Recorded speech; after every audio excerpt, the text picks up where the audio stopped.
think my major challenge is in my early days of career, the support isn't there. The population and number of female engineers or even women in tech is very little. So you have to prove yourself to show that you can do it. So building the reputation takes time. And when you build that reputation, you're established, things become much easier. But you'd almost overcompensate. So there's that level of kind of imposter syndrome of should I be in this room? Whereas now I know I have the right to be in the room. But policies for women are different. So there's a whole notion right now which is why are we trying to make women fit work? We should be making work fit for women. Welcome back to another episode. Today we are not going to talk about DevOps. As much as I love talking about it, there are other important topics to talk about. Today I'm joined by Danielle, Cheah and Saloni, Kataria, two female leaders who rose through the ranks to very senior positions within gaming and banking, which are industries typically dominated by men. So really interesting to hear their experiences and how they got to where they are. Danielle, Saloni, welcome. Why don't you introduce yourselves for us? Hi, Damien, really pleased to be here, thank you, and with Danielle. I'm Saloni. I have launched cloud services in banking globally in regulated environments.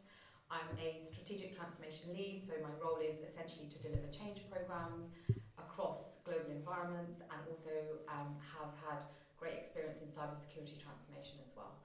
Other than the day job, I also love and I'm really passionate about women in technology.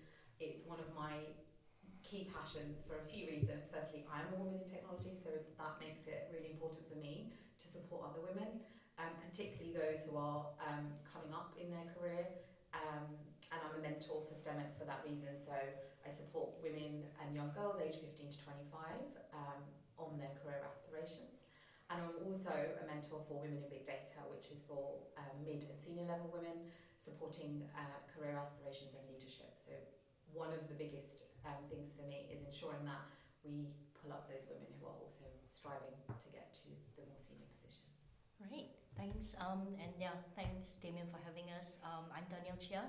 So my career I've been in multiple different industries, in industrial R&D, to game development, game publishing, and most recently a lot on more of the high-tech industry side of things. So most of my career is quite dominated by men, by nature, and for me it's about wanting to just be myself and what I'm passionate about. I have 3 boys, so I'm really surrounded by boys and men throughout my life and career, and my approach is very much to help the new generation be more inclusive, be more mindful for everyone, their peers, regardless of gender or ethnicity and their background. And that's kind of where I put a lot of my effort through my work, through my life, to mentor the younger generations or even people that work with me to be more inclusive in that sense. So that's kind of where I put a lot of my time and passion through my work in that aspect. Nice, thank you. As I mentioned, you both spend majority of your careers in very male-dominated industries. What have been the biggest challenges in your careers as women, and how have you overcome them? Yeah, so there's a lot of challenges throughout the time, and in different phases of my career, it's different because your maturity level and so on is quite different at times. And I think my major challenge is in my early days of career, the support isn't there. The population and number of female engineers or even women in tech is very little. And if you focus on more industries, and where I'm passionate is in video games and game development, it's a very, very small fraction of that. So it's not only not having support in your peers, you don't have any mentors or any examples to look up to. And that took many, many years for me to really grow and learn by myself. Actually looking at my male counterparts and peers to actually kind of follow their footsteps as well, but in my female form, to be successful. So that's kind of the main challenges I see. And I think things are improving nowadays to kind of improve in that sense. But we still have a long way to go, and I think a lot of women from different locations or different accessibility might still have that same problem. Yeah, I think I would really echo that. For me, the early days of my career were very much driven by being really open to any opportunity I was given. I was able to travel internationally really early in my career, which was amazing, and do really varied work, which was also great. So, you know, doing infrastructure projects in South Africa or going to Singapore for 3 weeks, I loved it. But what I soon realised is that because of that almost great opportunity, I had not realised that I was really needing to ensure my market worth within the company I was working in was still valued. Because what tends to happen is, because you're given varied opportunities and you're really happy with those, often you don't always have the same view of, oh, I actually need to make sure I'm getting paid on par with my colleagues or my male counterparts. And actually I remember starkly one annual pay review where I was in a meeting with the head of a function, and she said, actually, I've increased your salary by 25%. And I was astounded because that wasn't my bonus, that was just my salary. And then actually she explained it was because my salary at the time, at that mid-level grade that was at, was not on par with my male colleagues. She did that as a senior female leader, but someone stepped in for me to see my potential and also got me into, you know, the right, I guess, pay band, if you want to look at it like that. But it required someone to make that step for me. So having one of the things that, you know, as Danielle mentioned, having that support and having a sponsor like that is really, really important. But also you have to prove yourself to show that you can do it. So building the reputation takes time. And when you've built that reputation, you're established, things become much easier. But in those kind of analyst, mid to senior level kind of journey, all of those steps take time, and you've got to almost prove yourself at each stage. So I would say that was one of my key areas of challenge. Not having many people like you in the industry and in your company specifically, have you felt like an imposter? Have you kind of experienced imposter syndrome, and how have you dealt with it over the years? Oh, absolutely, at many stages. The way I deal with it now is very different to how I used to deal with it. So previously it was like, just work hard and you'll figure it out. The way I deal with it now is, I know what I'm good at, and I know what my brand is, and I know what I need to advocate for myself. So the imposter syndrome is almost more a case of doubt that does not necessarily lead to anything more than that. It's just some doubt, and then you get over it. Whereas early on, it was very different, where you would be thinking, you know, should I be in this meeting? Should I be over-preparing for things? And actually, I didn't need to, because I knew my stuff, but you'd almost overcompensate. So there was that level of kind of imposter syndrome of, should I be in this room?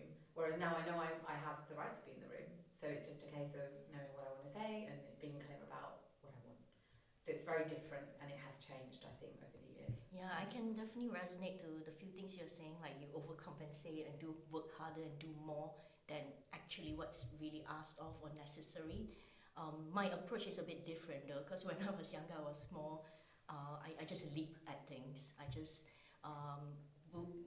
just put myself out there and try my best and so on. So it doesn't really affect me that much, or even stop to think if it's really imposter syndrome in that sense. But definitely the fact that you put a lot into it, knowing that the environment is very competitive, and you are, just subconsciously feeling you're the only one and you're different in that sense. And that kind of comes through, passively, even if you don't realize it. Nowadays, I slow down. I'm more thoughtful. I think about it more, and I think I don't necessarily feel the imposter syndrome so much, but the fact that having to still compete in the different levels just because you don't have anything to measure against yourself that you truly resonate with, and that alone will kind of change your decisions and the actions you take along the way. So in different aspects, I think being very thoughtful of what the context is, how it's affecting you would help in that situation, and possibly also not kind of go through the hand wavy checklistings of, oh, it's imposter syndrome, I'll go through this course and do all these things, and really think about how is it affecting you, what is your true strength that you bring in. Be very objective about your true strength and kind of overcome it that way. Because to your point, you have the right there, you have worked it, you know your stuff. So it's something that you should be comfortable and confident in. My manager once told me something that really stuck with me. It's good to feel like an imposter because it drives you on. You have that pressure on you that you need to kind of go out of your comfort zone, prove yourself, and do the things you've perhaps not done before. But once you've done them, like you've got that experience under your belt, and that kind of like helps you to get that confidence, like you said. Nice. Have there been any notable success stories from within your organizations throughout your careers that you can think of women overcoming barriers to excel? So there are cases where actually there's a lot of examples out there where there's a lot of successful women in the tech industry. If you join a lot of the kind of women in tech and networking kind of situations, there are actually women that are, definitely in part, if not better, on the empathy side and being very good leaders in that sense. It is hard though to keep the momentum and network with such leaders because they themselves are in their demanding role and so on. I personally, in my career, I find success through progressive improvement. So, for example, I like to always look back and introspect and retrospect what I've done well or not well, and that would definitely push me more successful and knowing what I want to gain and achieve in my next round or my next job. So that's kind of how I kind of built what I deem as successful at the time, and in the next round in a few years time, my definition of success improves. So it could be something I've never done before. I've done it to a degree of accomplishment. It could be I've done this better in a time scale which I could have done it in 5 years. Now I'm doing it in 3 years and providing value to the company and so on and so forth. So I think it's more of continuously setting that goal and the definition of what I really want to achieve in my next round and so on and so forth. And that's kind of a good way to drive your career, because your career doesn't actually end at 68 or whatever years you're deemed to retire. It's more of what you set for yourself in your life. I think for me, it's really like having those female leadership role models is really important. And yes, there have been a fair few for me, some of which I've been, really pleased to be mentored by as well. But some of the more kind of C-suite or executive leaders that I see, they are still known to be quite visibly showing male traits of very domineering, very clear-cut, speaking a certain way. That was probably about 5 years ago, and then now you see female leaders who are now more vulnerable, more open, really empathetic in their leadership style, because I think that is now more accepted, whereas before it was not as accepted to be that type of leader. And you see men opening up more as well. So you have, when you have International Women's Day, you also have International Men's Day, and you see men who are also then open about their leadership style or things that they're struggling with. So I think leadership and those female leaders that I've seen them change as well. Like the types of women who are my role models are different to what they were 5 or 10 years ago. So I think it's nice and it's refreshing to see that you can be your authentic self and still be C-suite in a Fortune 500 company, which we did not see 5 or 10 years ago, I would say. Partly answer my next question actually, but perhaps there's a bit more you can add. You've both been in the industry for quite some time. How has the landscape changed in the last, say, 10, 15 years? Are there any significant improvements and does it give you hope for the future? I think, yeah, for me, significant improvements from where I started to now, like the fact that we even talk about gender diversity or equity and inclusion regularly. You know, that conversation happens really regularly. There are initiatives underway in many companies to support women, but for me it's not just about target driven, what we're doing with our hiring, how are we going to get, you know, the more women into these positions. What I'm now seeing is that people are really understanding that the environment that women are working in needs to be more inclusive. So what does that mean, right? So if you turn up to work and you are working with a team of men, how does that environment feel to you?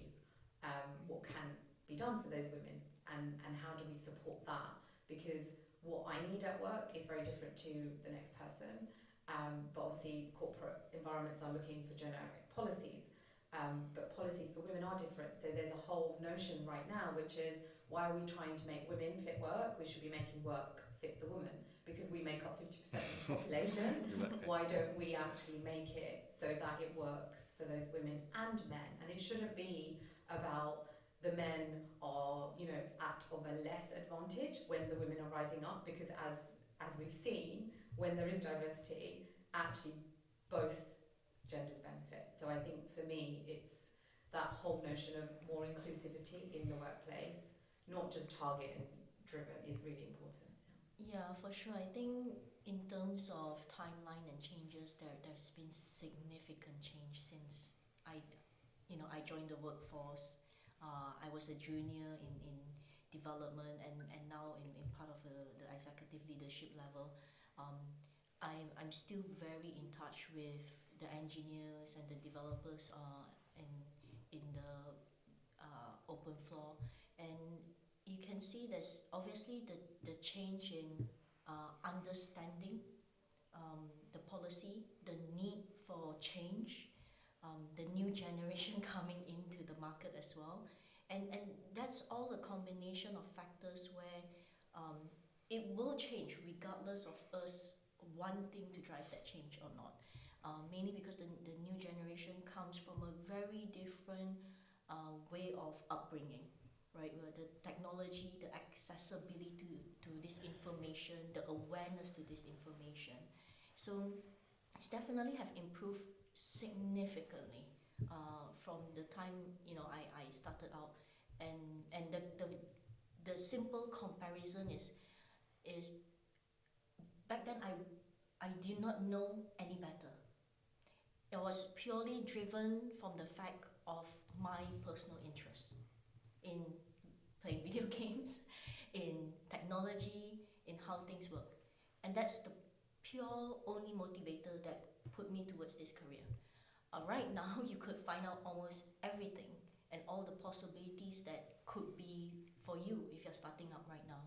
So that alone drives an understanding across all gender that diversity, inclusiveness, being your authentic self, have common understanding for each other is the way forward. Because segmenting or discrimination and discriminating people definitely nothing that would benefit anyone. So that's just something that comes up very naturally with the evolution of how people treat each other in the workplace. So that's something I think definitely have improved significantly. There's still a lot to do, because if you look at the different number of population based on the different levels of seniority in companies and so on, there's still a lot of separation there, right? The more senior roles are held by more senior and older generation of people that could have a difficult time to adjust with that, because these adjustments are happening quite quickly. So that's kind of the things that we need to encourage more, and therefore helping with the more leadership level of change. And what successful DEI initiatives have you seen being implemented, and what would be your advice to employers who want to improve on that front?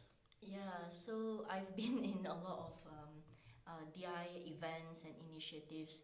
That's great, but I think that's mainly to encourage knowledge sharing, information distribution. What I truly believe is that diversity, inclusiveness, and so on is something that needs to be encouraged from within, from the culture, right?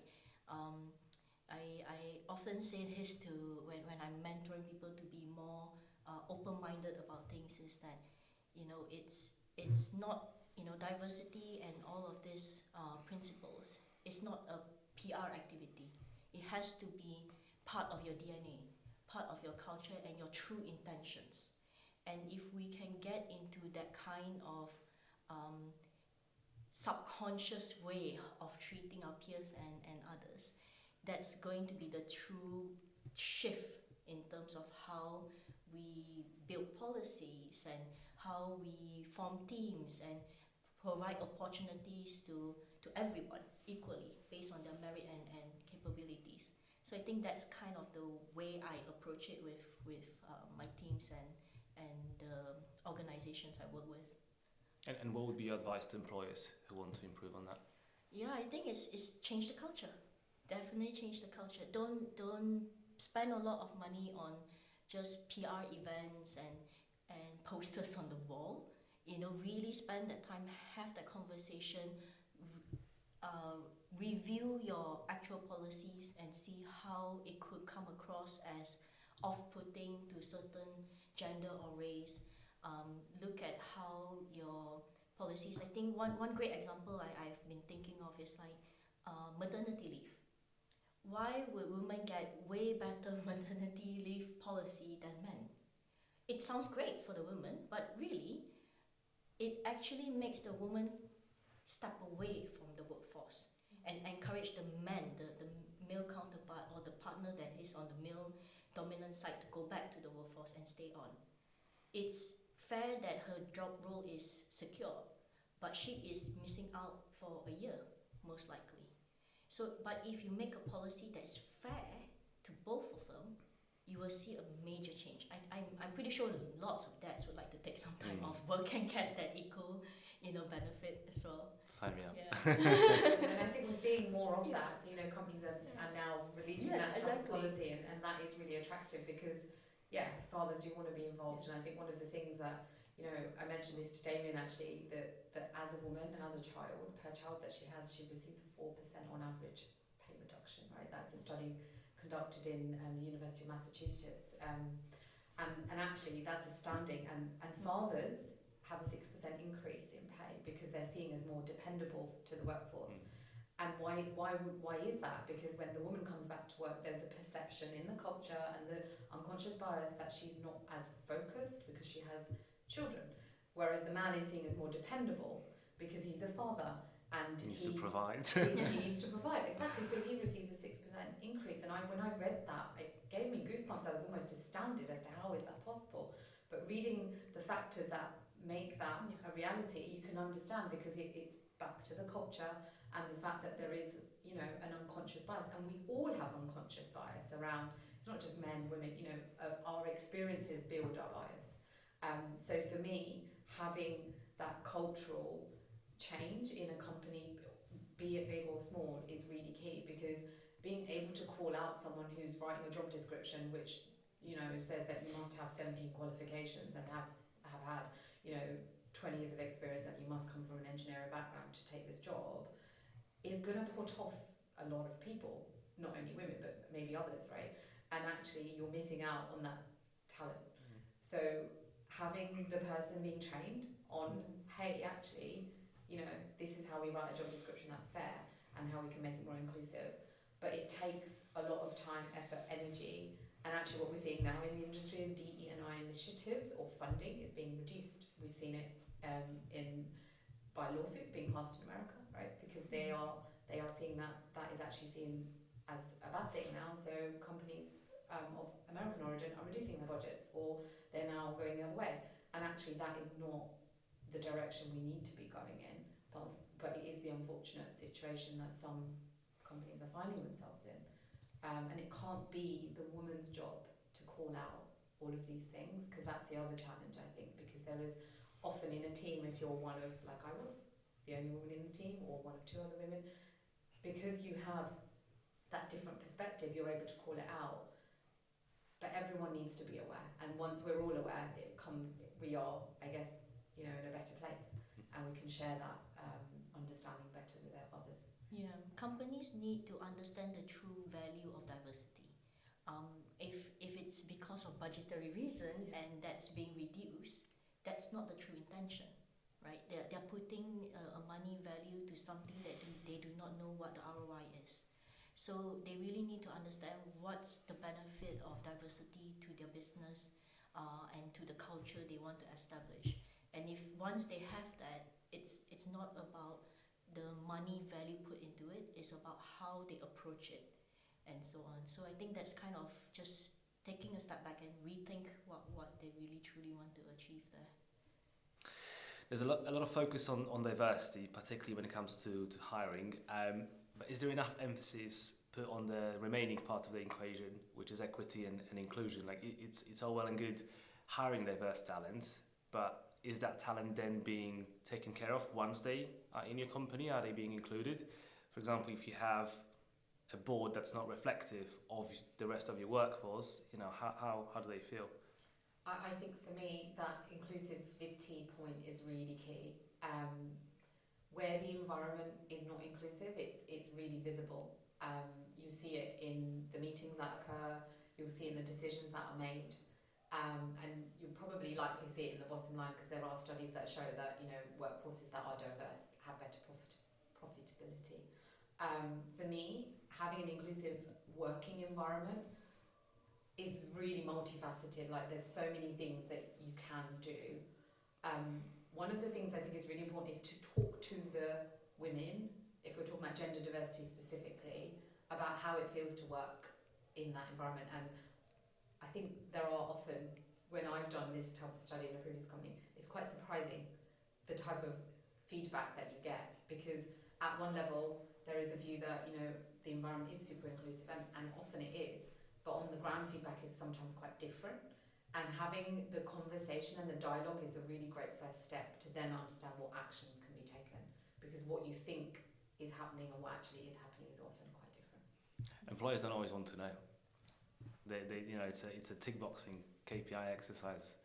They may not actually truly care. Yeah, I think my experience in the ground level, usually among your peers, in most cases you don't feel direct discrimination or any direct impact on how we are being treated and so on. And like you say, once they join, how are they being taken care of by possibly HR and the company structure, usually is quite positive and fair. But a lot of the things that you may feel is more indirectly, like you mentioned, if your board membership does not have diversity of thought, there is no one challenging what the board members or the executive suite is thinking, and therefore unconsciously they are excluding certain elements that's important to different people of different backgrounds and experiences. So sometimes it may not be intentional, but it becomes very it affects the people significantly because of that setup. And if there is an element where they don't actively say, hey, we must change this, regardless of us intentionally doing this or not, if there's no active want to change that setup, then it will never happen. This thing will carry on as long as the company survives. So that's kind of where it's quite dangerous in that sense, where they could be essentially living in a bubble in their own setup of their own making. What impact do you think your ethnic backgrounds had on your careers? Wow, interesting one. I guess I do come from I'm from Malaysia originally, and the environment is very, very different. The idea of having a female software engineer is less than 1%. In a group of 5 out of 200 engineers students in university, I was the only one that graduated in my year. So the numbers are so little that it's pointless to count, and that itself has its pros and cons. I think the fact that I was able to be successful in my mind in what I deem as successful at the time is a motivator. I can tell from conversations with my peers, to them not able to succeed or pass the passing rate is a demotivator altogether. So with that, I think the culture itself doesn't encourage girls at the time to really put yourself out there, right?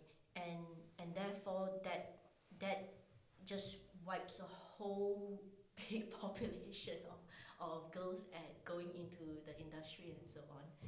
Coming to the UK, I think I love it here because it feels like I could literally be myself and do whatever I want and try to accomplish whatever I dream of. And so in terms of difference in the cultural environment, there is definitely a significant change. Over here we talk much more openly about diversity, about the challenges women face, about the what we ask more of our male peers and so on, and we're kind of okay to talk about these things.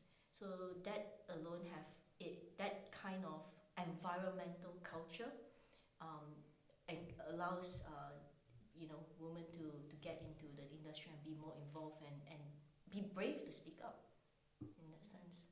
I think similar for me, so in Indian origin, I was born in India, came to this country when I was 4 years old, and for me, I do have memories of it being a noticeable thing when you're at school. If you're one of a few children who are from an ethnic background, you feel that, you see it, because at school it's really different.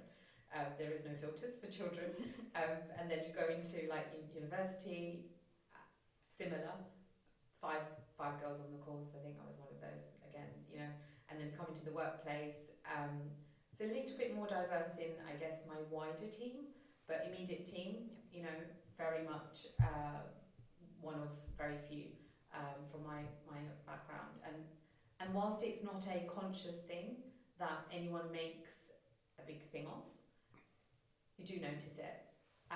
So you often wonder if the opportunity was given to someone else, or if they were invited to that meeting and you weren't, why was that? So it's always kind of in the back of your mind. But again, this was in my early career, and I think now I'm much more aware of those unconscious biases that might exist for others, and I'm able to navigate that better. I'm able to understand why it might be happening, but also advocate for myself, because I know how to, make that situation less difficult. But I think it certainly is something I'm very aware of, and it continues to be, I think, a running theme. And one of the biggest things I think is when we do these studies around, women getting to the C-suite, women being in leadership positions, everything you read is worse. It's statistically for people from ethnic backgrounds and people of colour. So if you think it's bad, just read the rest of it in the report. Like there's a McKinsey report, which is very well quoted, which talks about the pay gap and all of the opportunities and those things being worse off for people from ethnic backgrounds. So I think there's a lot of work to do still in that regard. But for me, I think it comes down to the individual as well, because once you realise what actually your strengths are, what your superpowers are, what you're good at, then being able to take that and run with it is probably the biggest thing and biggest piece of advice I've been given from my mentors, to say, look, this is how you can be successful and how you are already successful. But for someone early in their career who is then looking around them and not seeing anyone that looks like them, that is very difficult, because they don't think they can get there. So that role model and representation point comes back, and being able to see the women of colour is really important as well. I was laughing because you reminded me of a lot of scenarios where, I'm an engineer through and through in my early career, but I still like my dresses. So I come into the engineering floor, the R&D floor, and so on in my dresses, and they automatically assume I'm in marketing or PR and things like that. And I smile and I nod and I carry on with my day, and that's in my younger years. And in my older years, I don't look my age, and I know the banks didn't help. and I multiple times I would ask, oh, why would you invited in this meeting, in a executive level meeting, Right. thinking that I'm way more junior than I am. But that's just because of how I look, how I dress for myself, and there's a lot of assumptions cast onto you by that just first appearance, and sometimes yes, it's hurtful. It's like oh gosh, okay, do I start kitting up like an engineer and so on. And you kind of and that's the self-doubt you get sometimes, and it's not necessarily your skill but how you present yourself to be able to be accepted in the role you work so hard in. Do I have to change my appearance to look legit in that role? And then you kind of think, no, I have to be myself and so on. So yeah, it's just fun little things like that you kind of will encounter.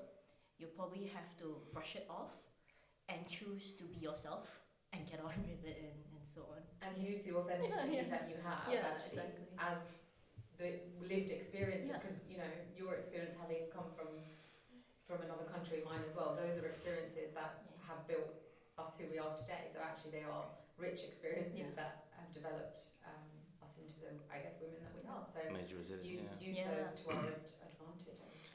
My partner was telling me, well, you can say it's funny, as a recent story. She was requested by a client to host a roundtable, and then another representative from that client showed up.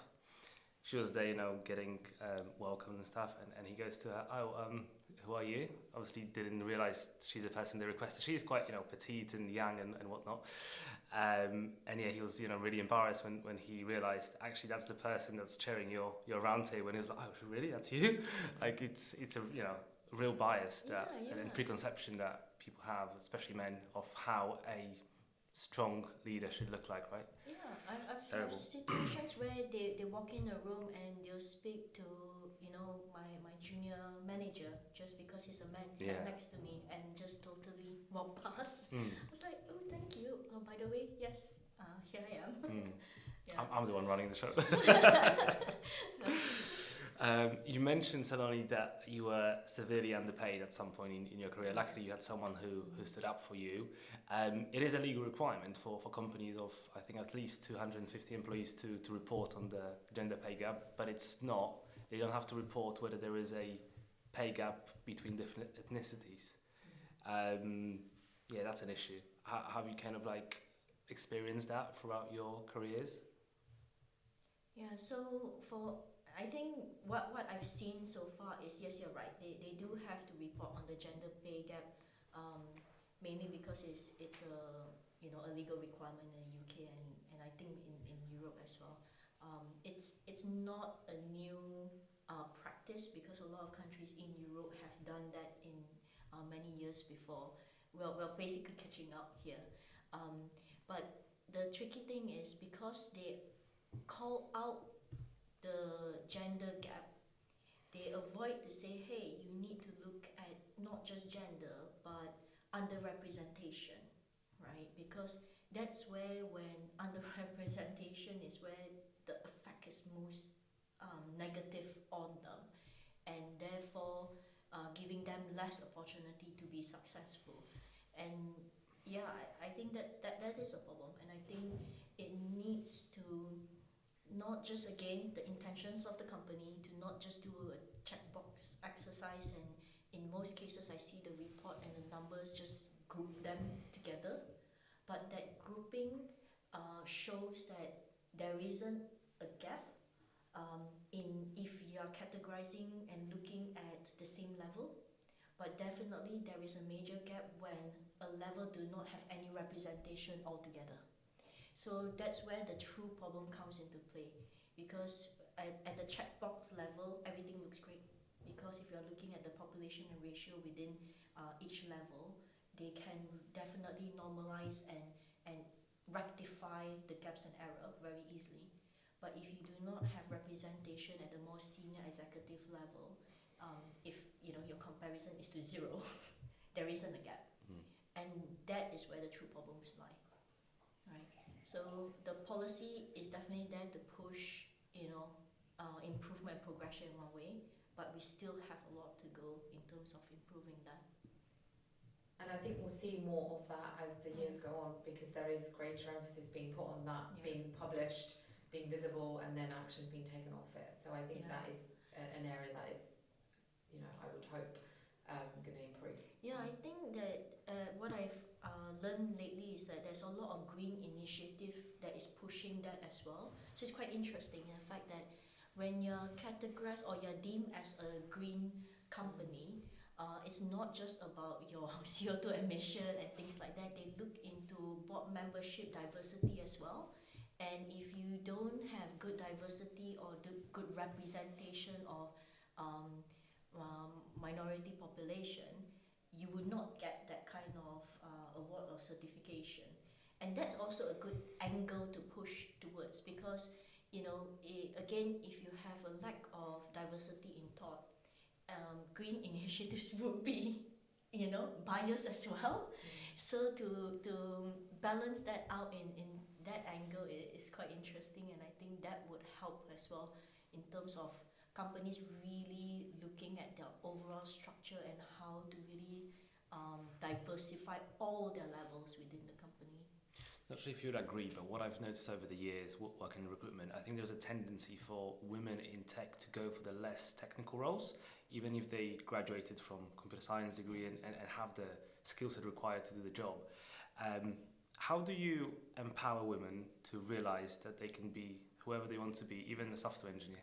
I think Danielle's probably the best place to start with that one. Well, it is tough. It's not easy, to be honest. I would just mentor, advocate, encourage, and really push them out of their comfort zone. It has to be to that level, to be honest. Mainly because, I see a big pattern of a lot of women that would, sacrifice their career over the course of their lifetime. Because sometimes it's about emotional stages in your early careers, the challenges, your peer pressure and all.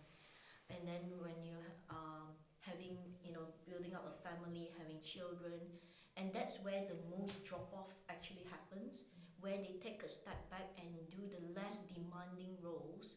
They could still stay in the technology area, but a less demanding role, because they just need to be available for their family, or just for the harmony of a family setup, to not have both parents be in the competitive field. And so that's kind of where the main drop off is, and mainly because the environment in the tech industry is just so demanding of that. You always need to be current, you have to be top of your game, you have to be always learning and progressing and improving. So that's kind of like the natural occurrence, to be honest. The main factor where I could be where I am right now is that my partner pull equal weight at home, literally. The amount of times, like we were talking prior to this podcast with Saloni just now, is that child pickup and things like that, right? It's like sometimes moms feel really bad when they say, "Oh, I can't pick up my kid. My God, I should just call someone else to just grab them," and it's really hard. It's a very hard, instantaneous decision you need to make. That's a fine. That's like right. Just someone else go pick up. Probably mom, right? So this is the things I think we need to encourage women and young mothers to not feel the guilt we need to push them outside of that, centuries of subconscious education that put in that say, hey, you're the primary caregiver, and don't feel the guilt at all. And that's pushing them out of the comfort zone, right? And again, you're gonna feel that again when you're, probably in your 40s and 50s, where you're different life cycle going on and different emotional rights and so on. So every time I think when there is guilt, there is any holdback in terms of that, find your partner that's equally, supportive, and really get out of your comfort zone and just go get it. Because I think that's the only way to really help yourself in that sense.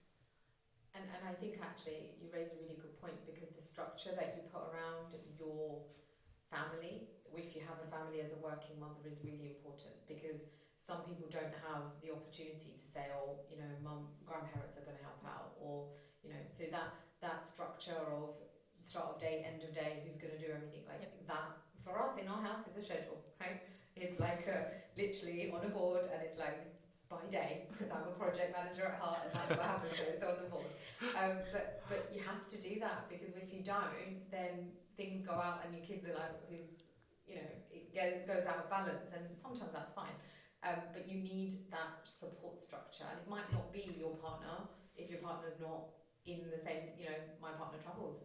So some weeks it's just me, and I'm doing it for the whole week. And then we make sure that's balanced out the week after. But having the supportive partner is helpful, is critical, and then having the support system is also critical. So don't go into it just thinking, oh yeah, this is plain sailing and she's done it, so I can do it too. It's hard. It requires planning, scheduling. It requires some thought and some trade-offs. And without those trade-offs, it doesn't work successfully. And there have been many times where I have been working like every single night for like 2 weeks straight, and my husband has done all the bedtimes and done everything. And flip side, he's away for work and I'm covering the whole week, but it requires that supportive structure. Without it, it's not possible. So that whole thing around, work-life balance, often there is no balance and it's one-sided. You just have to remember to take the balance back when the time is right. So when you get the downtime, or when your week is not as crazy, that you get that time to go to the kids' school play, or you have a meal with your partner, or wherever you want to go, and do the things for yourself, because that is what keeps me in balance. Not having those things can very easily send things off rail, and you notice it when it happens. Yeah, you're very on the nose on the project managed side of things. Yeah, my life with my family is very project managed in that sense, to keep our sanity, because there's so many things going on. Different age group kids and two working parents and so on. So yeah, I think having that structure, and then some clarity towards that structure, will keep your sanity for sure. You answered my next question again, but I'll ask it anyway in case you've got anything else to add. There is a huge perception amongst my generation that in order to be successful as a woman, you probably have to put off having a family until later on in life. You both managed to be very successful in your careers and have multiple children. How did you make it work, and what advice do you have for young women wanting to have children but also wanting to have a good career and I guess being conscious how it will affect their careers? My single bit of advice is don't stop your life for work, because if you do, you'll regret it. So if you want to have children, have children. If you're in an environment or a workplace that doesn't support that, you're in the wrong workplace. So the way it worked for me was flexibility. I got a lot of flexibility. I was able to return to work on condensed hours, short-term, phased return. I had tons of flexibility. My role did not change, however. I was still in a senior director role, but the flexibility I had around it allowed me to make it work. Not all companies provide that, and because of that, if you can't get that, you're not in the right workplace, right? That's for me the first thing. The second thing is know what you want. So it's okay to have a child and not spend the year that you come back getting, a super high performance rating. Take a step back and allow yourself that kindness for that year. I didn't do that. I have learned that the hard way. for my first maternity leave, but be kind to yourself, because you don't have to do everything the first year that you're back either. So actually having a child doesn't mean that you're going to slow down completely, but accept that there will be some changes in your emotional state, and what you're going to do at work might change as well. And that's okay. Like, accept it, but don't accept things you don't like or don't want. So if the role is not right for you, ask for a change. If the timings and the schedule doesn't work for you, ask for a change. Because not asking means it will just never happen. Yeah, I have a different experience because in my younger years I had no maternal want at that time, but because of fear and knowing that when for women, when the ship sails, I just jumped into it again, and didn't regret it, and I have lots of kids after that. And I think it's more of definitely understanding what you want, because to me, my career, my job is a big part of who I am. And going back to the point of guilt and so on, do not think that having kids and having a career is sacrificing one or the other. I think being in the UK, we're quite blessed in the sense that there is actually a lot of companies that would support working moms and women coming back to the job market. I know this for a fact that a lot of my friends back in Malaysia, they do not have that much flexibility, or even a choice of having enough time off with their kids after birth. Especially your first one is always the most precious one, and you want to spend most time with. They don't have that because it's always a choice of you need to come back, otherwise the job is gone. So I think in the UK, there's a lot of changes that actually encourages women to come back to the workforce, which is a very positive thing. And also don't feel guilt if you actually like going back to work, and shortening your maternity leave and so on. So it's about understanding what you want, figuring out a plan and how you want to manage that, and don't sacrifice one or another or feel like you have to sacrifice one or the other, because there's always the opportunity to spend time with your kids, to figure out a work setup that would provide you that, and figure out something that would work for both your job and your family itself. So definitely have a think through about a lot of this, and you'll be surprised actually the various ways of your company value you and would actually make those changes, as well as how your family setup would not be any worse if you were to choose how do you go back to your day job and so on. So yeah, that's always a fun thing, and the answer, if you're wondering this, is yes, it's different with every kid. It's different with every kid, so you have to rethink this every time you have another one. Does it get more and more complex? Yes. Yeah. More little people to manage. Apart from flexible hours, what could employers be doing better to support women wanting to have children? I think that for me, it's not just about that flexibility, although I think that's one of the number one areas of focus. It's about having the opportunities alongside having the children, because what tends to happen is, again, subconsciously you're having a child, so you won't want to take the high profile assignment. I actually did the opposite and regretted it initially, but it was the assignment that led me to my promotion. So being aware that just because the person has had a child doesn't mean that they're less ambitious, I think is really important. Having conversations like as a leader of a person who's managing a team who's, with women who are thinking about having kids or not, whatever, those things require a conversation about what they want and what their aspirations are. And often you find that one-to-one conversations are not focused on what's the career aspiration for that person and where do they want to get to.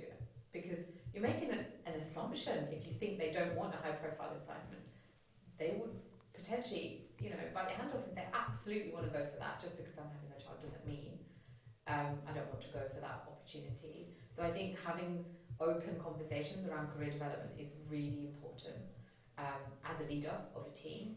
And then secondly, understanding how to make it work for them is really important too. So not just about flexibility, but about the types of structure that could be in that person's team. So if they require a 4-day working week, who is covering the 5th day so they are not logging on the 5th day? You know, understanding the structure of support that they get, I think, is really important, because providing flexible working has to come with a support structure. It can't be like, you can work 4 days, that's great, but your 5th day someone has to catch up, and that someone's going to be you on Friday night or Saturday morning, or at 5 a.m. on Monday. Yeah. That is not flexible working. And often, and again, I've learned the hard way, I didn't know what I needed to ask for until my second maternity leave, and then I knew what I needed, because I'd done it probably not so well in my first maternity leave.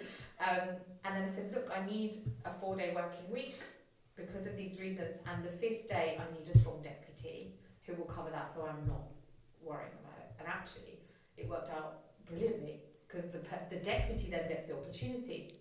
They're able to step up, they become, your go-to person.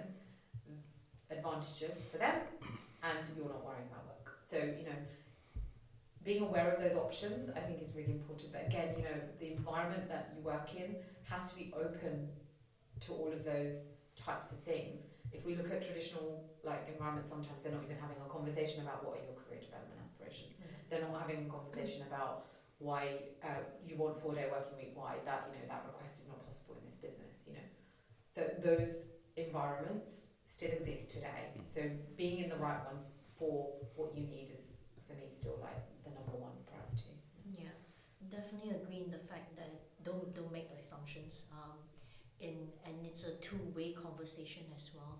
So the employer should actually ask, now that obviously life circumstances have changed, what do they want coming back is definitely a very important conversation to have. If that have not happened, I would encourage the woman to actually initiate that conversation as well, because she would, no matter how we think about it, things have changed, right? And it will work out only if we look and assess the situation and what's changed and what will work going forward. So having that conversation is important to really set the boundaries as well for your own capability or limitations, and just put it on the table transparently with your employer, what you can do and what is possibly beyond the scope of what you want and you're able to do.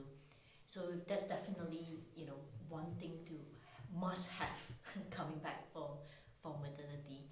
The other thing is also, I think some women would come back and say I need a slower ramp up back to the job. Some would say, hey, I've been bored. In my case, I want to do more, I want to jump back in, and so on. And so new projects, new challenges just ignite the excitement again, and so on. And that's kind of totally the opposite of what you would assume a new mom would be, a first time new mom would react to. So I think it's just being very open to any possibility of her reacting differently coming back, and then looking at the situation of how to actually support that. Because one way or the other, the passion is there to bring value to the business, and actually companies should actually take advantage of that, because they will not leave their home and their new child to come back to work if they didn't want to, put it that way in most cases, right? So actually take advantage of that. I was reading a recent study, I think it was by Hired.com, that in technology, women are being offered lower salaries for the same role 63% of the time, so virtually 2 out of 3 times. As 2 senior leaders who've done very successfully in their careers, what advice do you have for women when applying for jobs and negotiating offers? So in my experience, really all companies would try to undercut the first offer, regardless of male or female. And they do it more with female because most likely the women would not hard negotiate, right? They will kind of accept the first offer given. For me, roughly the guide I'll say is if you are changing jobs, try to be, skills of negotiation, right? Go high, they're going to cut you low. So, add 20-30% on top of what you previously had, and there you go, start from there. And they'll probably negotiate you down, and you'll probably both agree to something you both actually are willing to accept and pay. That's just my rough guideline and tip of how you do that. If you reach to a more senior level, market level, you probably can't do that because you'll probably price yourself out. So that's where you kind of need to really understand your true value, the market value at the time. Different times will have different market states. So it's really understand what's your true value, and actually, even if you are being quite aggressive with your numbers, the numbers you're asking, you need to really just transparently and honestly prove what value you bring, because in that level of leadership, it's not about the number they are paying you, but about the value you bring over the years and the growth to the business. So that's the true true negotiation within that. So that's kind of the two different techniques I'll say when you're approaching two different sectors or levels. I think for me, market worth and benchmarking is also really important. So being armed with data, even in an internal conversation or an external one, is really important, because knowing what your market worth is compared to your experience and within the industry is super key. Because just because you're a woman or from a different background doesn't mean that you're worth any less, right? So knowing that baseline is super important because you have data to then lead that conversation. Secondly, goes back to the values. What are you bringing to that table that is worth the top end of the salary? So being really clear about that, being able to articulate that very well. Often people don't articulate what their value and worth is, and actually then, despite having years of experience that's super relevant for the role, they're not able to get that across, and then the person offering the job is thinking they're not actually the ideal candidate, so they might pitch them at the mid-level. And at the end of the day, as you've said, Danielle, like recruiters and HR companies are not all going to come in with a high-end offer, because they want to leave some room, like I have done previously, to ensure that that person can develop and get to the next salary bracket. So they want to leave a bit of room there, but also don't go too high that you look ridiculous, right? So you're not the CEO of a company going in. You're at the level you are. So pitch it respectfully, but the only way to do that is to know your stats and your data. So having that available, I think, is really important, and the value that you bring into the position.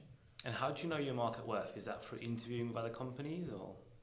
Well, there's lots of tools out there now. Levels, I think, is a great tool.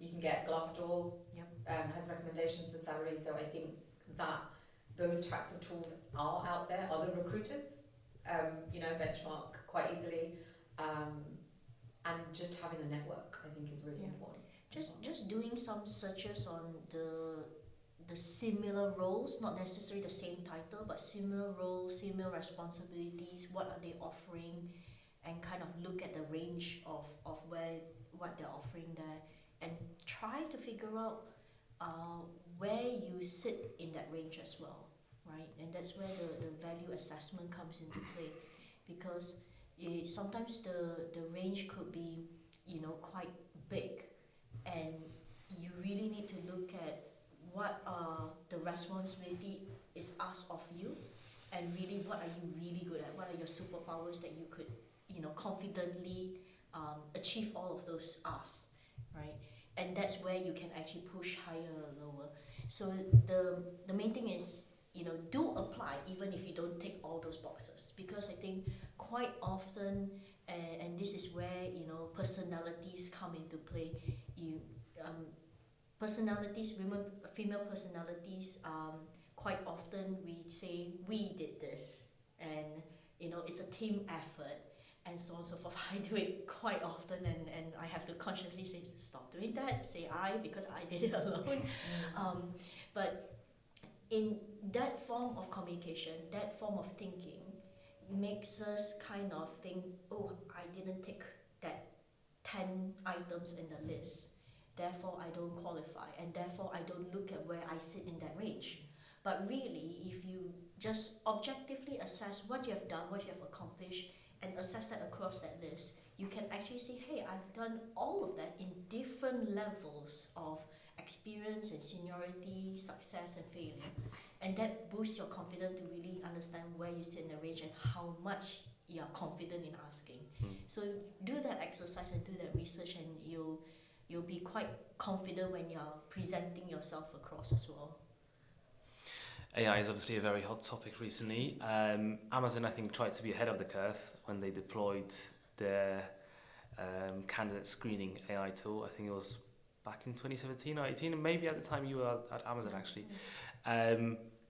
It backfired massively, right? Because the tool was discriminating against women. But if the industry is still largely underrepresented, how will the new AI models, let's just assume they're going to be better, but if the baseline of what we think good looks like and what the kind of median candidate looks like, how will the new AI models know not to discriminate, and how do we make sure this doesn't happen going forward? Yeah, so I'm a technologist. I love AI. I want to believe in AI wholeheartedly, but we can't. Right? There's a lot. It's not just recruitment, but also in the legal sector and a lot of policy-driven sectors are wary about that, because AI models can only be trained based on historic data, and history has proven there's a lot of biasness, there's a lot of discrimination, there's a lot of wrong decisions due to the cost of the change of time. And so we can't just close our eyes and say, this is, the future, and here AI, go at it and solve all our problems. So I'm quite reserved when it comes to this kind of usage of AI. The only way to use AI and progress, in my opinion, is definitely a lot of actual human intervention. Yes, we train the models, we have to verify, we have to rectify, and so on. So it's all about the companies being very responsible of how that rollout is and how much they actually take control over the implementation and the usage and the adaptation, right? If they just put it there, cross their fingers, it will all be fine, it probably won't. Right? So that's kind of my take towards it, and I think it's definitely the path forward, because a lot of this kind of processing can be beneficial when we use AI, but we cannot be blasé about how we use it. Yeah, I think for me it's exactly that, plus data, right? So having the data in the models and having it indexed, categorized and relevant is like the core source. And if the data is biased, yes, then the output is biased. So having the right source data is super important.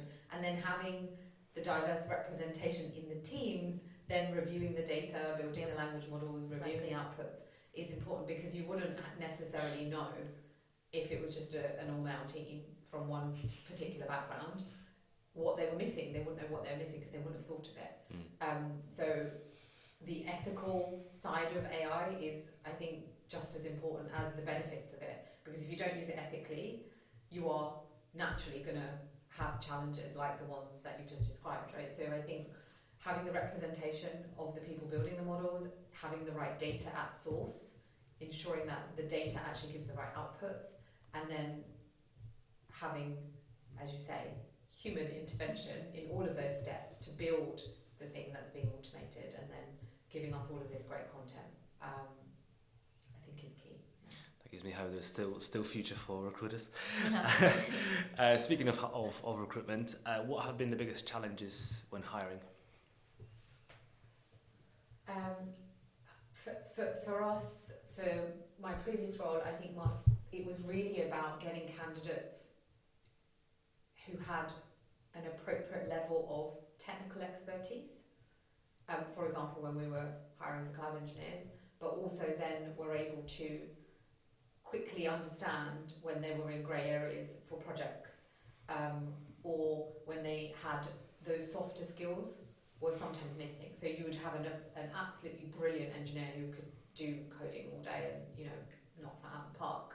But then when they needed to explain, actually, this is what this product does, this is how we're going to, you know, sell it. Yes, that is also a team leader's responsibility, but there's a level of soft skill that is completely missing. That becomes a challenge because you can't have all engineers of a certain way, only able to code and not explain the benefits of the service. Yes, there are team members who are responsible for doing product management and all of those other things. So for us, the challenge was engineering, great technical experience, but then everything else was not as strong. And some members of the team like that are fine because all you want them to do is get the coding done. But you need a balance, and getting the balance right, and also, you know, the market didn't have the right level of talent, so we had to look at different talent sources, look at how we were advertising, understand, actually, are we advertising in the right place? Are we looking at pipeline? Because, you know, you don't have to have someone who's like 25 years experience. You can have a more junior analyst come in, train them, develop their skills, and actually having 10 of those with a great team leader builds the pipeline for the next, you know, 5 years worth of work. But that takes time, effort, and energy, and you need to have an overall resource plan that allows you to get there. And just saying we want, you know, the best people and we've got this much budget is not really the way to approach it. Yeah, for me, I noticed like, and this is not in any one of the companies I've always, it's across my career, is like getting diverse applicant at the two ends of the level, the seniority level. So graduates as well as, you know, senior leadership. So with graduates, is quite often we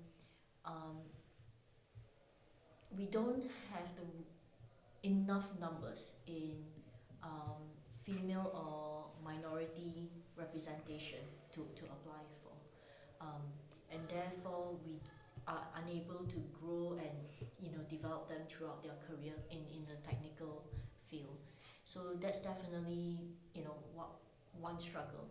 And if we don't get that kind of diversity, then the environment of the company and the team is not diverse. There's lack of thought diversity or challenges and so on, to kind of, you know, positive challenges in that dynamics.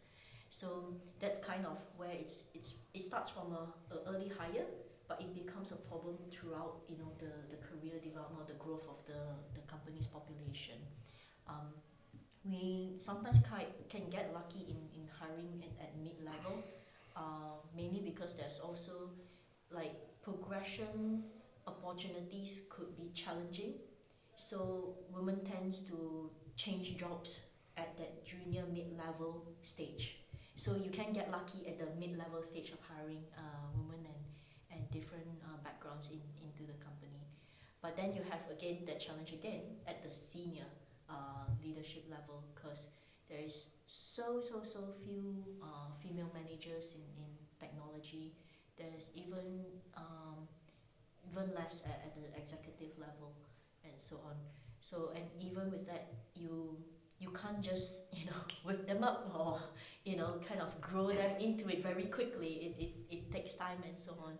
So that more senior level side of things is definitely a problem that's really hard to solve, to be honest. And I think you can only get there when you really encourage the growth from the early stage onwards. Yeah, because I think starting the conversation about at school you are able to have a career in technology and computer science, or, you know, there are a number of charities that fully push that from a really young age, from like age 5 upwards, because that's when these biases start. You know, age 5 is when the bias starts of, are you good at maths? Girls aren't good at maths. You know, like, that's a conversation I've even had with teachers at my daughter's school. And it's like, why are we saying that? Because that is already planting a seed, which that child has no awareness of. So super early age, being aware that there are those opportunities out there, and it is an interesting career, not just because there aren't enough women in it. There is so much opportunity in it, but it starts at primary, secondary, college.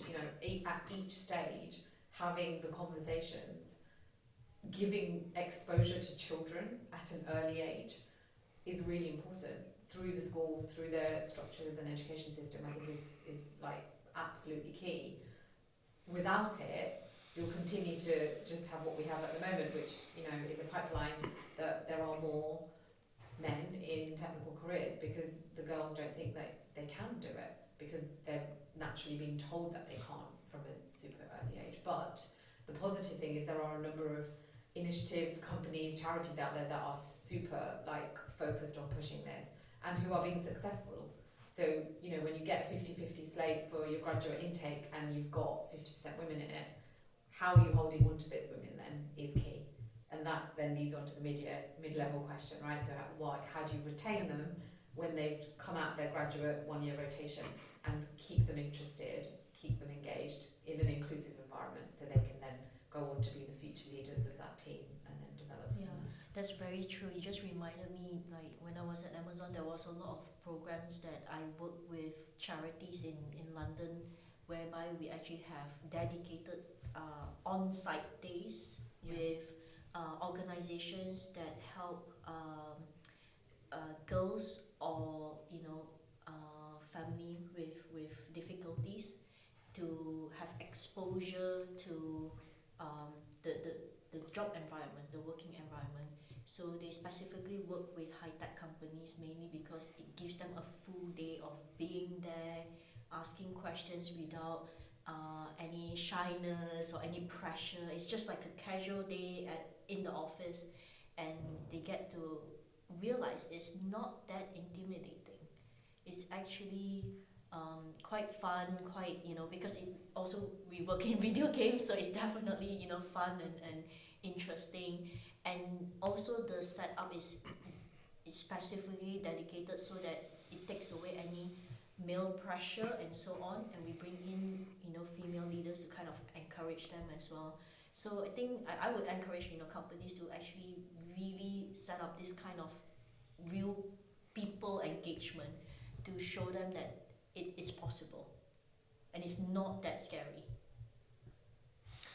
Saloni, you were successful in quite significantly increasing your female hires within the cloud function at your previous employer, which is not the easiest of things to do.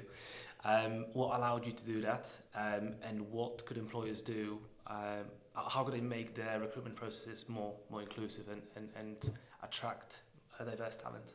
So I think first and foremost that the leader of the function has to want to do it. That is that message coming from top down is really important. Secondly, one of the key things we did is actually look at the job descriptions of the roles that we were putting out there and clearly articulating the things that were of benefit that maybe women were looking for in a new role, and pulling those out and making them super clear at the top of the description, not at the bottom of, and we are inclusive and we do all this, right, in the small print. It was right front and centre, right at the top.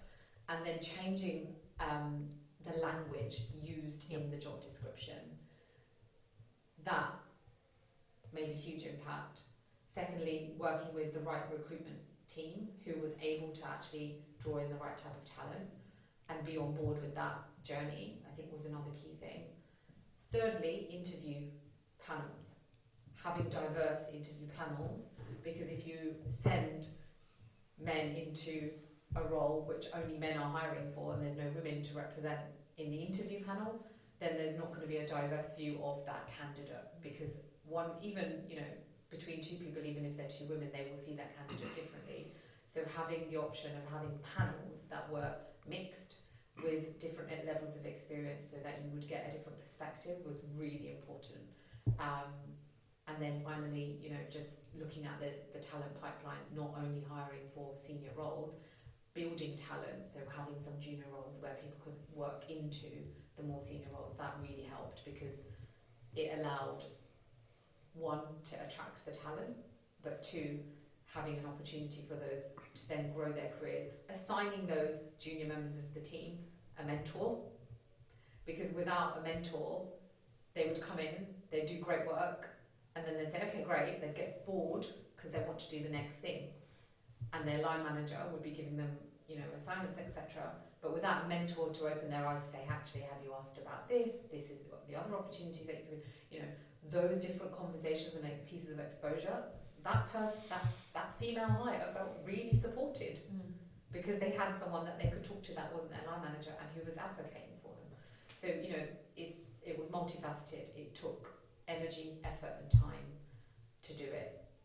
It was not an overnight thing. But there were people who believed in it being important, and that's why it worked. I think that's really great, because it's really important that you say they really believe and push and allow that to happen, because everything you put in place and describe there makes a difference. And most importantly, the business understands that you are actually dedicating a lot of your money-making time to this effort, and do not penalize you or question when they'll see a trade-off in time being spent, and be okay with that. Because if the business truly do not understand the value of it and what they're investing in, then they will question how you're spending your time. Because I recall there's a lot of push of that as well in some of the high-tech companies I worked with in before. And I've been spending more about 60-70% of my time doing interviews and not doing my day job, mainly because we don't have enough women to interview to form that diverse panel. But that should be okay to the business, because that's the investment you're putting in at that time of time, and things will change once you've achieved the right diversity that you're trying to target. Perhaps slightly controversial question, but is positive discrimination ever justified? Not really. I myself am not necessarily comfortable with positive discrimination in that sense, because to me, again, it's all about intention, right? True intention. And by positively discriminating, even though it's good for me, right? It's still some form of biasness and some form of, like, if I'm getting that plus, someone is getting that less. And I'm not comfortable with that, because I think true merit-based kind of assessment and award is better for everyone. It's transparent. We can, accept the fact that that person is better than myself or vice versa, and we're okay because it's true effort being put into it. So I personally don't encourage positive kind of discrimination in that sense, because I feel that some of my male colleagues overextend themselves as well to kind of encourage the diversity topic, to the point where they themselves are very paranoid about what they're doing. And so I'm like, no, chill. You're doing a good job, you're being very thoughtful, but overextending yourself is actually not healthy for you. So be kind, be thoughtful, be inclusive, and if you have the right intentions to do that, you're on the right track. We should carry on talking about this, but don't penalize yourself because you feel like you're not doing a good job for being inclusive, which they obviously are in some cases.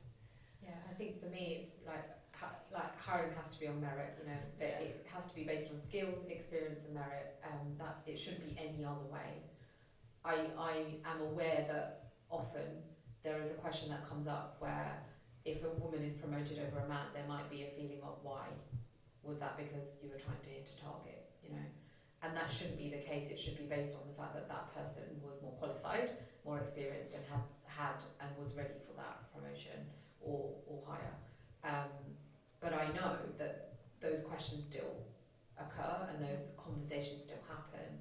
So I think the one big thing is, just because a woman has been promoted, there is no less advantage or opportunity then available for the men. And it seems like often the conversation leads to, oh, but there is a lack of for the man because the woman has advanced. That, you know, there is ample opportunity available in the industry, in this environment for everyone. Yes, there are less women representing certain roles, and for that reason, there is more work being put in to increase that representation. But that doesn't mean that the male colleague is at a disadvantage because of that. Yep. And I think once we understand that there is that level playing field of opportunity for the man as well as the woman, and rising both together Yep. benefits everyone, I think is really key. Without it, we will continue to fight against each other, and that is good for no business. Yep. And is good for no one's bottom line, is it, from a profit perspective? I'm glad we're on the same page. I have a really hard time whenever a client asks me to positively discriminate. That doesn't sit right with me. I think just ask them not to use those words. It's Yeah. right on merit, and it always should be. Yeah. Let's talk about allyship. What does that mean to you, and why is it important? Yeah, to me, I think allyship again is through intentions, through where those individuals come from. So allyship doesn't, I know the common term is male allyship, and to me it doesn't have to be male allyship. It could be female allyship, you know, and actually that's even more important as well.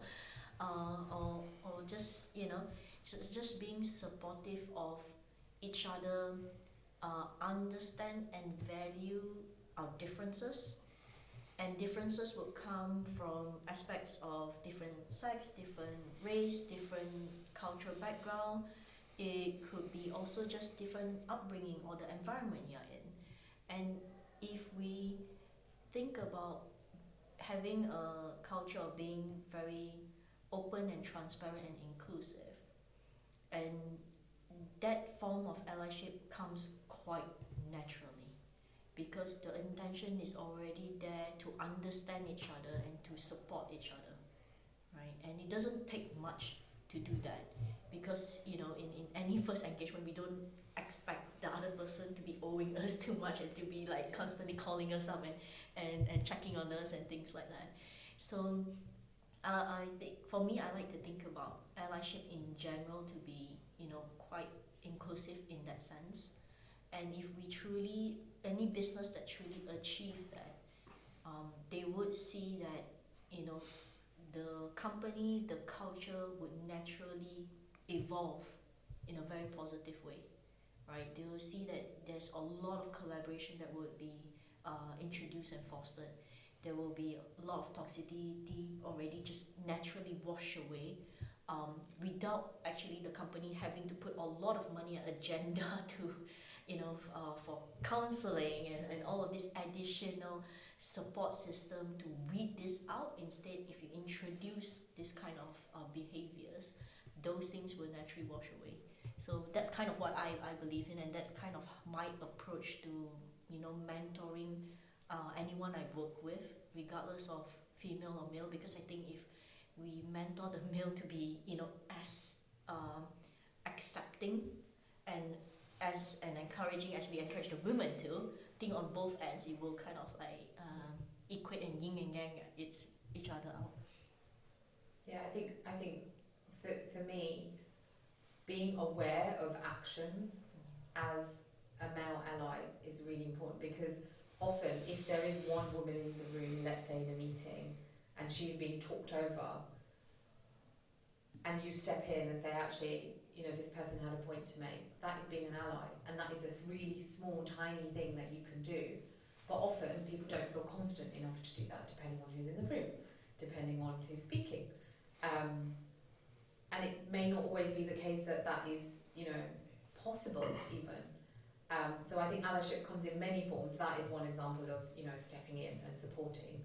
Then there is understanding the aspirations of the females in your team if you're a leader, and supporting that and sponsoring them to then rise up the ranks, right? That's being an ally. Questioning why, if there is a level of promotion occurring in a team and, you know, only one person who is female is being promoted and the rest are men, just asking a question is being an ally. So there's so many different ways to be an ally. I think just being aware of how to be an ally is important for men, because often they don't know how. And if you don't know how, like you were describing, people overcompensate and do too much, and actually just having a bit of awareness is sometimes just enough. Then if you feel confident in that, then you take the next step and then advocate and then step in when the microaggressions might be happening. But having that initial first step of awareness, I think, is really key. Depending on what level you are in the company, being a male ally is, at senior level is so important for those women who are coming up the ranks at, the more kind of mid to senior level, because they need sponsors. And sponsors are different to allies, but they need sponsors, and they also need allies. Those people who say, oh, hey, by the way, there's an opportunity here for you. Those things are all part of a wider, I think, picture. But just knowing a male ally is often hard enough. Like, I was invited to an event and someone said, please bring along a male ally, and I only knew one in London. And that person was unavailable that day. And then I think for me, having that network outside of the place that you're at is super important, because it gives you perspective of what's happening elsewhere, but also you can learn from other women who are not in the same environment that may be competing. So having an opportunity to have those conversations with those leaders who are maybe also having the same struggles, and then feeling a sense of camaraderie with them to understand actually how are they dealing with those similar challenges, or approaching the problems that you're trying to solve in a different company or environment is also really, really key.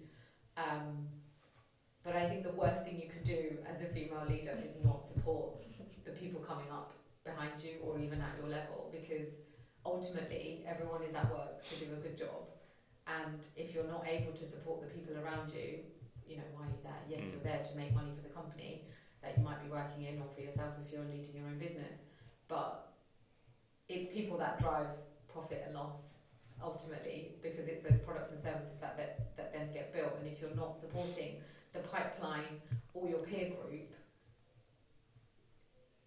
that just feels, ultimately wrong to me, because you're missing a trick. If you weren't able to get that support when you were at that level, it's even more important that you provide it, because you've been through that experience, probably in a tougher scenario when you didn't get the mentoring and the structure and everything else that you might have needed, but you have the opportunity to pass that down to those who are coming behind you. I think it's absolutely key. So for me, the reason why I do the mentoring and why I love it so much is because I didn't get it at the early stage of my career, and it's super important to provide it back, pay it back always. Karma. Absolutely. Having the experience you have now, what would you have done differently throughout your careers? Oh, that's a big question. I don't think I would change myself in any major form, mainly because I think my drive, my way of pushing myself and just going out there to get it is what led me to today. Probably, this is a bit embarrassing, but probably I'll be more calm. In my younger years, I'll try to be more calm. I can be a bit more hot-headed and bullish in my younger years, mainly because there's a lot of frustration. Like I said, there is a mentoring. I'm often having to shout to be heard and so on and so forth, and that drove me to be quite bullish to progress in my career and to keep up and be successful. And I think just because I do not know any other way, that's what drove me.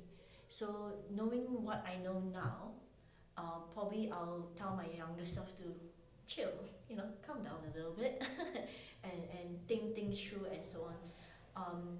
But again, retrospectively, that is the journey of my learning, to come to today and say, hey, I could be calmer. And I think similar for me, I worked super hard knowing that the opportunity I was given was there for the taking. But actually, did I need to work as hard as I did? So, there is a level of sacrifice that you sometimes make, and that may have been with your family or your friends or your partner. Actually, looking back, some of that, a percentage of that may not have all been necessary, from a personal well-being perspective. And then secondly, not knowing early enough that I needed support outside of my immediate, line management structure, having the mentor, having a sponsor, talking to other senior women. If I had known that earlier, maybe I wouldn't have made some of the decisions I made. But equally, as Danielle said, the decisions that I made have led me to where I am today. So it was an absolutely rich environment of learning and journey. So I don't regret any part of it, other than I wish I'd known some of the great nuggets of info that I know now a little bit sooner than I did. What do you think are the most important mistakes you've made? Publicly apologize for wrongdoings and so on. I think mainly because coming from an Oriental cultural background, apology is definitely front and center to a lot of what you do. But having to really apologize for things that even not of your own doing is something that is not natural for myself. But I think what the few things I've learned is to be quite objective about what I've done wrong or what I haven't, and then apologize for those that I've done wrong or made mistakes in, and really learn from that experience, right? That's the wrongdoing bit. But taking that and learning from that experience to really build a culture of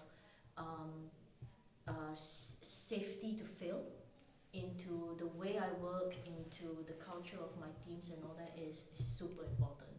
Because for me, like I said, with my my younger fast progression scenario, there isn't a time where you actually stop and pause, assess, apologize, improve, and move on. It's all about go, go, go, go, go. So the failures actually, when it really is really bad, it's when it's like, okay, I need to stop now, and I really need to assess my situation and so on, and come to a level of okayness with that, and then learn from it and move on. So yeah, in my lifetime and so on, I've reset my career twice, to be honest, consciously or unconsciously because of circumstances, and be okay with that, and then learn from it and move on. So that's kind of the main failure learning opportunity, I take it. I think for me, as opportunities were vast, maybe slowing down on all the opportunities wouldn't have been a bad thing. And then I guess the second thing is, this was a failure and a success in one. Coming back, as I described earlier, from a first maternity leave, picking up the highest profile assignment that was going, probably wasn't the best thing for my mental health, but it led me to my promotion. So I learned the most I learned at that point, and had an amazing amount of experience behind me, but then there were sacrifices that I'd made. So I think for that one, that was like a success and a mistake all rolled into one, because something good did come out of it. And I think the final one is just being aware earlier on around what your strengths are, and selling and pitching those in the environments that you're in. Just doing a good job is not enough, but knowing your strengths that you're landing that good job with, and then sharing that with the people that you're either managing or leading, etc., is really important. And if I, again, younger self, had known I'm great at this now, this is how I want to take this forward, rather than just going to the next opportunity, like you described, Danielle, because it was the right thing to do, and it was, amazing to get it, would maybe have given a different outcome in some situations, in terms of well-roundedness or different perspectives. So yeah, that would be my... What's the one piece of advice that had the biggest impact on you? For me, it was being clear about what you want and then going after it. Because we often have objectives, things that you get set for the year, but actually they're almost periphery. Once you actually are really aligned to what you want, all of your actions naturally follow. So a mentor once said, like, what exactly is it that you want to achieve this year, next year, the year after? Not in specific how terms, but the goal, and what does that look like? And she said everything else will flow from there, but get super clear on that. And it took me the longest time to get clear on that particular thing. So that advice was golden, and I live by that. Yeah, I think for me, the one that really imprinted me is from my dad. Mainly because obviously the things that I liked as a kid growing up is deemed as boys' toys, right? Robots and model kits and things like that.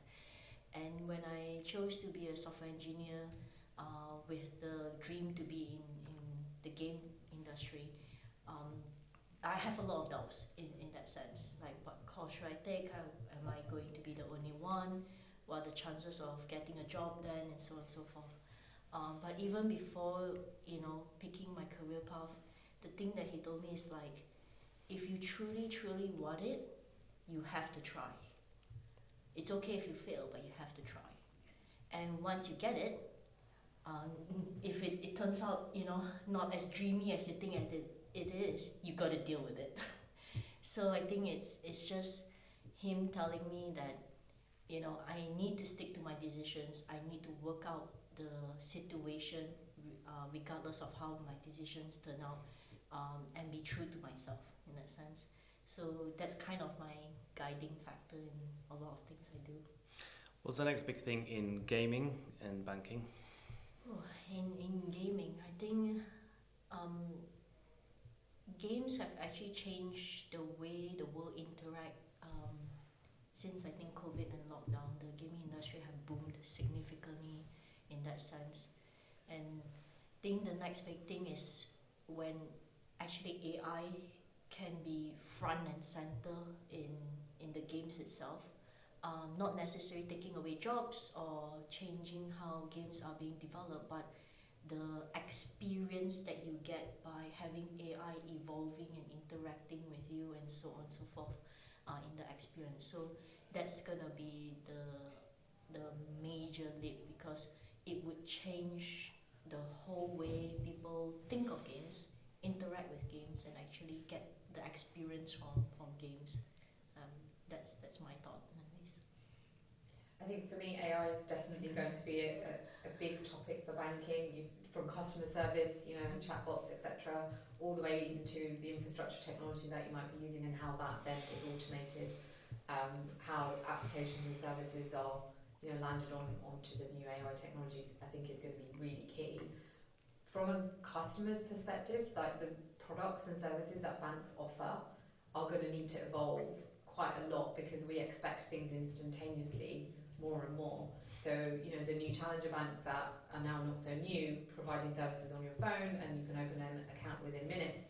Some of the more traditional banks aren't yet able to do that. So how are they going to then compete with the need for instant approval of accounts, loans, mortgages, all of those things? I think the digitalisation is going to become even faster, or there is a need for customers to receive their services in a more new age way, which is effectively from your mobile device, and I think that is a big thing. And then I think the second thing is around data of your customers, so knowing what your customers' trends are in the banking environment, so you can offer them the right products and services, I think is also really key. So monetizing essentially their spending habits and understanding what products you can then offer as a result of that. Danielle, Saloni, thank you so much for your time. It was an absolute pleasure having you here. I think we had a really in-depth conversation on a lot of important topics. So really, really appreciate your expertise and your time. Thank you for having us. Yeah, likewise. I think it's been a great, we form a great relationship and friendship here as well as part of this podcast. So thank you. Thank you for watching and stay tuned for future episodes.